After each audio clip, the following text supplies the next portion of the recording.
Hi, this is Scott Garibay, and today we're going to talk about Dungeons & Dragons, and we're going to talk about Melissa Villasenor, and we're going to talk about exploring identity and astronauts, right? So let's jump into this. So I have something really special for you. Linked. So do you know who Melissa Villasenor is? I'm a huge fan of Melissa Villasenor. I was a fan of her when she's on SNL. I'm a bigger fan of her now that she's off SNL, right? And she is really somebody who's truly special. She is a truly special human being. And every dungeon master needs to look very carefully at Melissa Villasenor, because what she's doing is she's doing similar things. She is an astronaut. She's exploring identity in a way that most people will never know. And I don't know if you know this, but okay, if you're here, if you're listening to Scott Garibay, and you know what I believe about Dungeons & Dragons, I'll summarize it. I believe Dungeons & Dragons is not a game. It was never built as a game. It was built by Gary Gygax to be a bridge to identity, a bridge to narrative, and a bridge to language.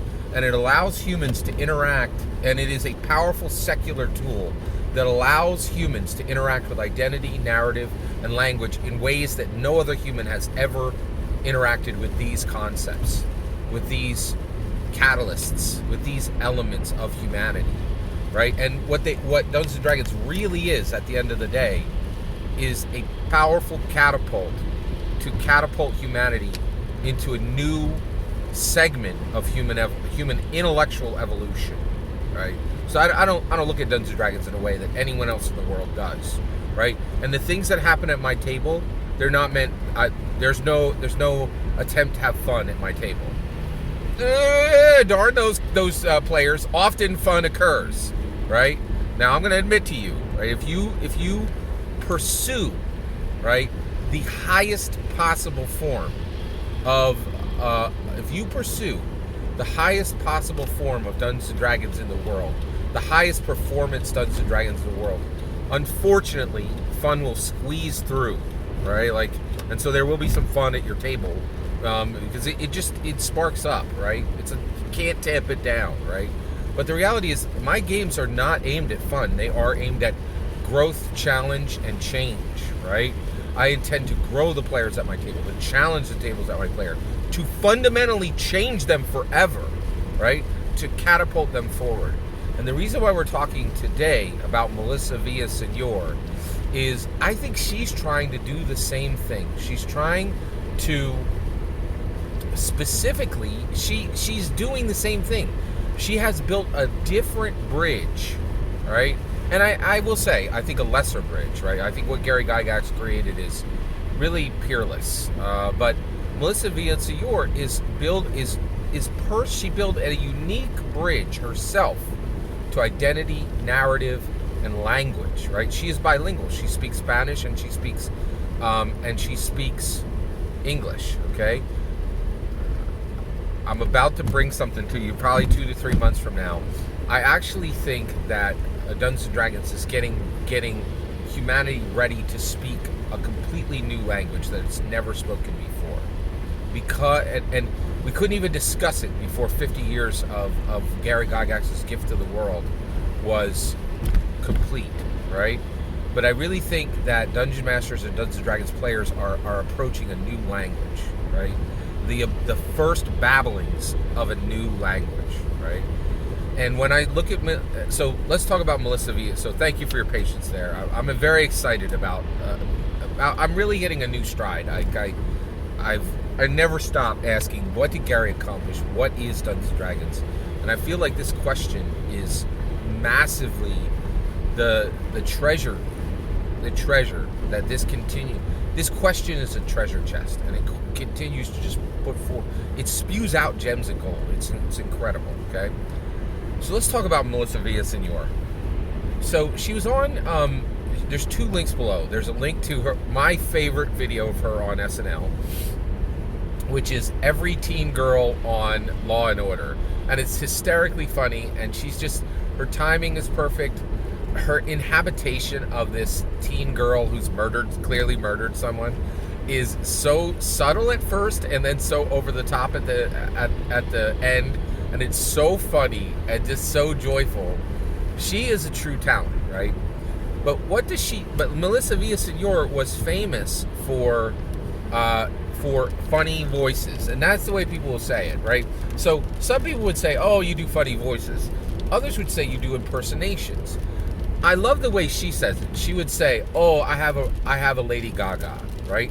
And so it was really fascinating because she's essentially saying, I have a version of her. And I think that's right? Like when Melissa Villasenor would study these identities, she would come out the other side with a version of that person, right? That would even delight that person themselves, right? And would entertain others, right? But the other thing is, I think Melissa Villasenor is so good at what she did, and she had literally hundreds of voices, like she could do. And the other thing is, she could, I think, I've seen her, like, she had the ability to, like, talk to a person, and by the end of the conversation, she could just parrot, not parrot, but, like, mimic them, right? Just Dungeons & Dragons Shadow, that's a better term. She could mimic them back, like, she could mirror them back, like, she could capture a person, right? And so I think Melissa Villasenor spent a lot of time, like, learning to inhabit other identities, right? And what do? We're Dungeons & Dragons players, right? We are going to play between 10 and 100 player characters in our lifetime. And the ramifications of that are staggering. We haven't really unpacked that, right? There's one of my player characters died in the Forgotten Realms. Was killed in a mining accident. Was killed in a mining adventure, an adventure in a mine close to Phandalin, and Beryl the Turtle Wizard. And I grieve for Beryl, I think, every day. Like, there's a hole in me, right? Like, that misses this character. And I think what really made it bad was that character's body is out there, like, unburied and still bouncing around. And there were, like, adventures connected to his body, and there was this attempt to get the character buried, right? The player character buried. But the campaign was interrupted, right? And we never got a point to set him to rest. And so not only is Beryl not set to rest in the campaign world, he's not set to rest in my heart, right? And I just have, like, and so now Melissa Villasenor has left SNL, right? And she does this second link below is Melissa Villasenor's current like vlog video,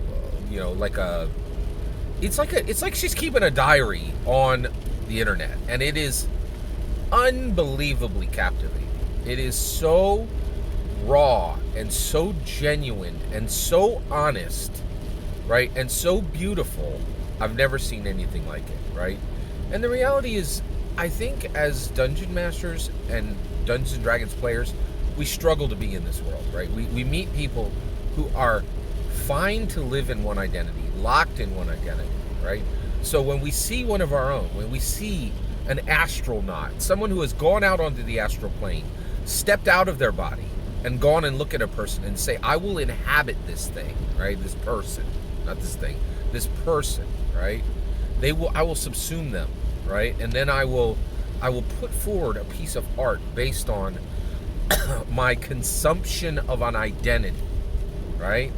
And it's so strange and so beautiful and so powerful, right? That when I saw Melissa Villasenor's current, like, diary YouTube channel, right, just talking about her life as it is right now and her walking through, she was on SNL and she talks about this openly. She has achieved her life goal, right? And now what does she do with her life? And what's wild is she is now turning away from impersonations, turning away from funny voices, right? And she's like, what if I do stand up regularly, right? And it is so compelling to me, right? Because the weird thing is, like, wait, why wouldn't you just keep doing the funny voices? Why wouldn't you continue to do impersonations, right? And I think one of the reasons why she's doing it, and honestly, it's a mystery. I don't really know why she's going down this road. I have thoughts on it, right? But the idea of letting go of some of these identities is important to me, because I have this ache in my heart for Beryl. I miss this Turtle Wizard so much, right? And often, one of the biggest things was we were in Waterdeep, right? And I just remember seeing, the harbor of Waterdeep and smelling this, the salt water coming in, and this beautiful sunrise, and there are just memories and sensations and emotions that belong to Beryl alone, but echo in me like it's like someone shouting in a canyon, and I can hear him. And when I look at Melissa Villasenor, I see a person who understands what it means to have an identity in you so powerfully and have to let it go, right? And so she is, I'm sorry. You and I are special. We are not like that. We are no longer like the rest of humanity. Gary opened a door in each one of us, and there are different lives and different identities in us now, and it never stops, right?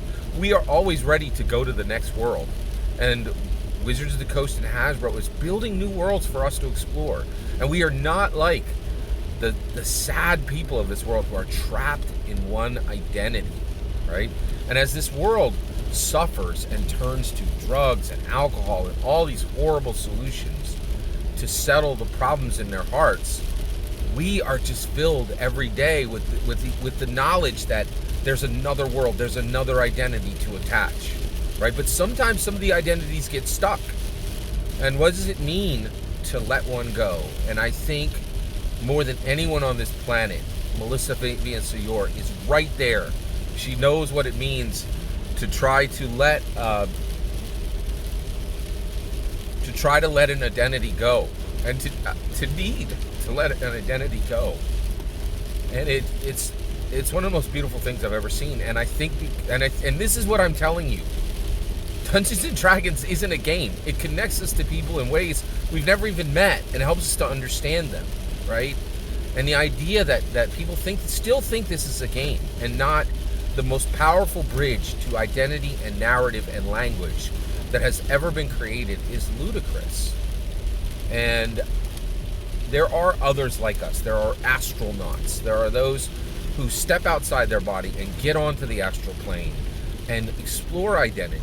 And there's so much potential there and so much beauty there, but don't for a second think there isn't a bit of loss and grief and struggle there, right? Because there is. And when I look at how Melissa Villasenor is talking about identity right now,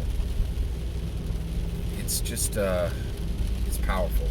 You have to check out her channel if you're a dungeon master, or if you're an engaged Dungeons & Dragons player. It's really important. I think you're going to see a fellow astronaut, right? And that's what we are, right? We are those who are not only not locked to a single identity, but really don't even have the ability to live in a single identity anymore, right?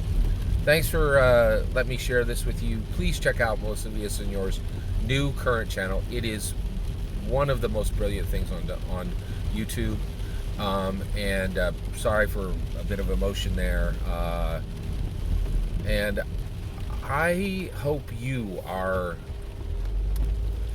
as challenging as it is carrying Beryl with me today, there is this, I almost wish it for you, right? Like, I hope you can get to know someone who never walked this earth as well as I know Beryl.